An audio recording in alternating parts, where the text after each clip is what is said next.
Bismillahirrahmanirrahim. Assalamualaikum warahmatullahi wabarakatuh. Salam update info pendidikan. Pada topik kali ini kita akan mengupas terkait dengan paradigma baru tentang penilaian pembelajaran pada kurikulum Merdeka. Regulasi terkait penilaian kurikulum Merdeka berdasarkan Peraturan Perundang-undangan Nomor 20 Tahun 2003 tentang Sistem Pendidikan Nasional. Yang kedua, Peraturan Pemerintah Nomor 57 Tahun 2021 sebagaimana telah diubah dengan Peraturan Pemerintah Nomor 4 Tahun 2022 tentang Standar Nasional Pendidikan. Yang ketiga, Permendikbudristek Nomor 5 Tahun 2022 tentang Standar Kompetensi Lulusan. Nomor 4, Permendikbudristek Nomor 7 Tahun 2022 tentang Standar Isi. Nomor 5, Permendikbudristek Nomor 16 Tahun 2022 tentang Standar Proses. Nomor 6, Permendikbudristek Nomor 21 Tahun 2022 tentang Standar Penilaian. Keputusan Kepala BSKP Kemendikbudristek tentang capaian pembelajaran kurikulum dan tentang dimensi elemen suplemen profil pelajar Pancasila pada kurikulum Merdeka. Pada pasal 16 ayat 4 PP nomor 57 tahun 2021 dijelaskan bahwa penilaian hasil belajar peserta didik itu dilakukan oleh pendidik. Berdasarkan hal tersebut, maka tidak ada lagi penilaian hasil belajar peserta didik yang dilakukan oleh pemerintah atau melalui ujian nasional. Maka penilaian hasil belajar peserta didik dilakukan oleh satuan pendidikan melalui ujian sekolah. Prosedur penilaian hasil belajar peserta didik berdasarkan Permendikbudristek Nomor 21 Tahun 2022 pada pasal 3 mengisyaratkan bahwa prosedur penilaian hasil belajar peserta didik meliputi perumusan tujuan penilaian, pemilihan dan atau pengembangan instrumen penilaian, pelaksanaan penilaian, pengolahan hasil penilaian, dan pelaporan hasil penilaian. Dan bentuk penilaian hasil belajar peserta didik pada pasal 9 dijelaskan bahwa penilaian hasil belajar peserta didik dengan prosedur sebagaimana yang dimaksud dalam pasal 3 sampai dengan pasal 8 berbentuk penilaian formatif dan penilaian sumatif. Penilaian formatif ini bertujuan untuk memantau dan memperbaiki proses pembelajaran serta mengevaluasi pencapaian tujuan pembelajaran. Pada pasal 9 ayat 4 Permendikbudristek Nomor 21 Tahun 2022. Asesmen formatif dapat berupa asesmen pada awal pembelajaran dan asesmen pada saat pembelajaran. Asesmen pada awal pembelajaran digunakan untuk mendukung pembelajaran terdiferensiasi sehingga peserta didik dapat memperoleh pembelajaran sesuai dengan yang mereka butuhkan. Sementara asesmen formatif pada saat pembelajaran dapat dijadikan sebagai dasar dalam melakukan refleksi terhadap keseluruhan proses belajar yang dapat dijadikan acuan untuk perencanaan pembelajaran dan melakukan revisi apabila diperlukan. Tujuan penilaian sumatif pada jenjang pendidikan dasar dan jenjang pendidikan menengah ini bertujuan untuk menilai pencapaian hasil belajar peserta didik sebagai dasar penentuan. Yang pertama, kenaikan kelas, dan yang kedua, kelulusan dari satuan pendidikan sesuai dengan pasal 9 ayat 7 Permendikbudristek Nomor 21 Tahun 2022. Penilaian hasil belajar peserta didik untuk penentuan kelulusan dari satuan pendidikan sebagaimana dimaksud pada ayat 1 huruf B dilakukan melalui mekanisme yang ditentukan oleh satuan pendidikan. Ini menjadi kewenangan sekolah dalam sumatif dengan mengacu pada standar kompetensi lulusan pada pasal 18 ayat 2 PP nomor 57 tahun 2021. Selanjutnya akan dijelaskan kriteria penentuan kenaikan kelas dan kelulusan berdasarkan Permendikbudristek Nomor 21 tahun 2022 pada pasal 10. Yang pertama, penentuan kenaikan kelas sebagaimana yang dimaksud dalam pasal 9 ayat 7 huruf A dilakukan dengan mempertimbangkan laporan kemajuan belajar yang mencerminkan pencapaian peserta didik pada semua mata pelajaran dan ekstrakurikuler serta prestasi lain selama 1 tahun ajaran.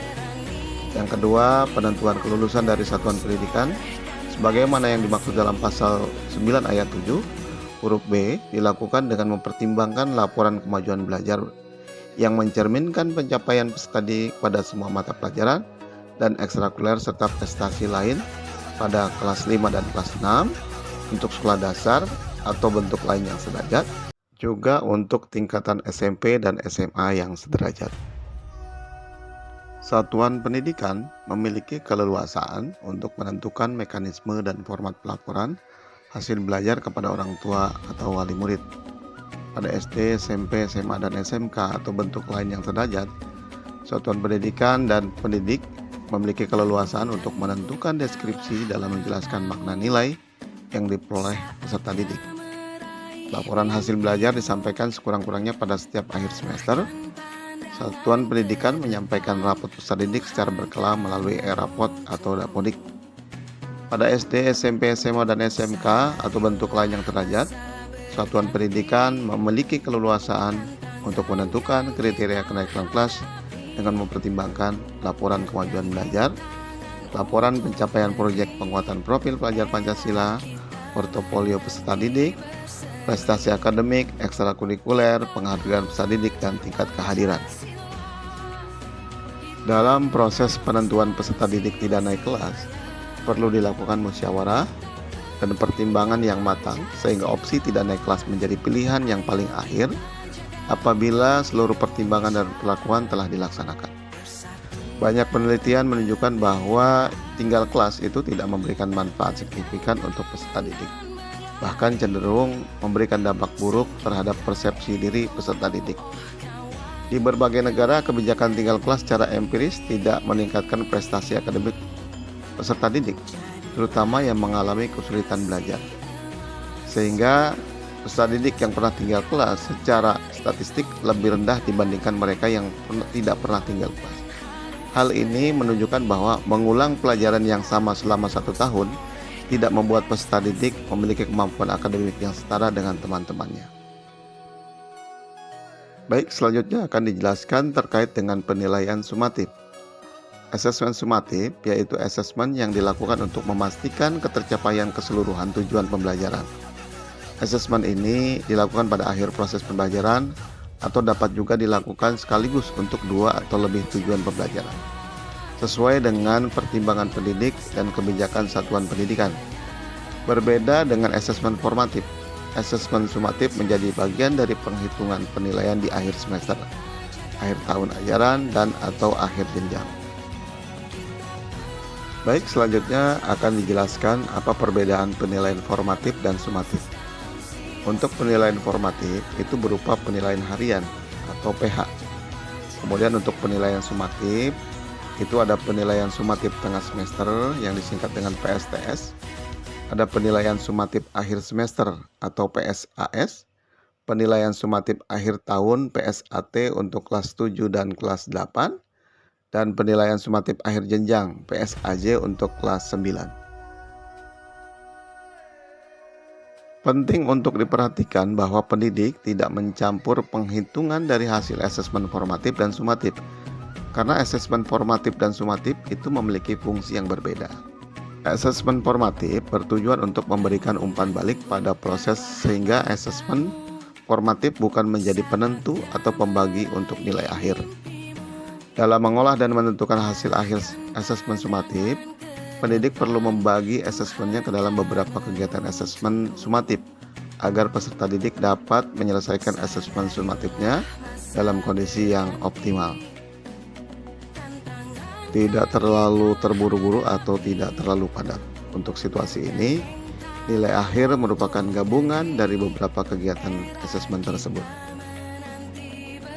Jika pendidik merasa bahwa data hasil asesmen yang diperoleh selama 1 semester telah mencukupi, maka tidak perlu melakukan asesmen pada akhir semester. Hal yang perlu ditekankan untuk asesmen sumatif, pendidik dapat menggunakan teknik dan instrumen yang beragam. Tidak hanya berupa tes, namun dapat menggunakan observasi dan performa, baik itu praktik, menghasilkan produk, melakukan proyek, dan membuat portofolio.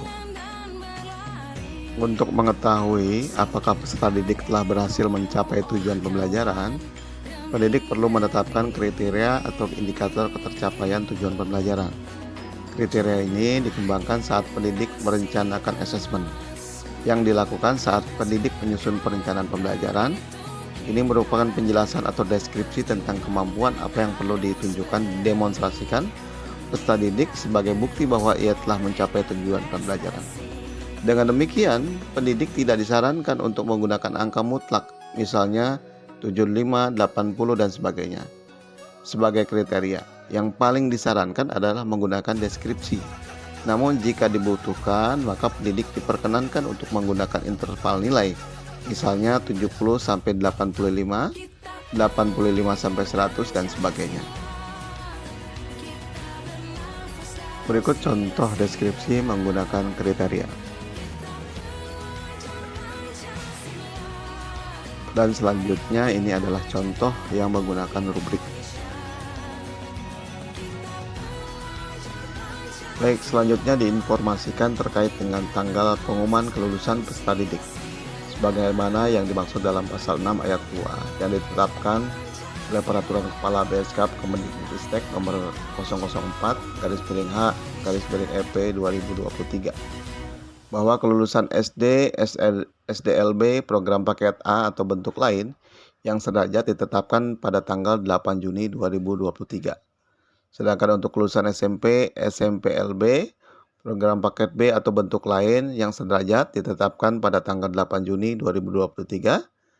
Dan kelulusan SMA, SMALB, SMK, program paket C atau bentuk lain yang sederajat ditetapkan tanggal 5 Mei 2023. Sedangkan tanggal penerbitan ijazah oleh satuan pendidikan paling cepat 1 hari setelah tanggal pengumuman kelulusan peserta didik dan paling lambat tanggal 31 Juli 2023. Satuan pendidikan, penyelenggara satuan pendidikan yang diselenggarakan oleh masyarakat dan atau dinas tidak diperkenankan untuk menahan atau tidak memberikan ijazah kepada peserta didik yang telah ditetapkan lulus dengan alasan apapun. Demikian sekilas informasi terkait dengan paradigma baru penilaian pembelajaran pada kurikulum Merdeka. Semoga bermanfaat. Assalamualaikum warahmatullahi wabarakatuh.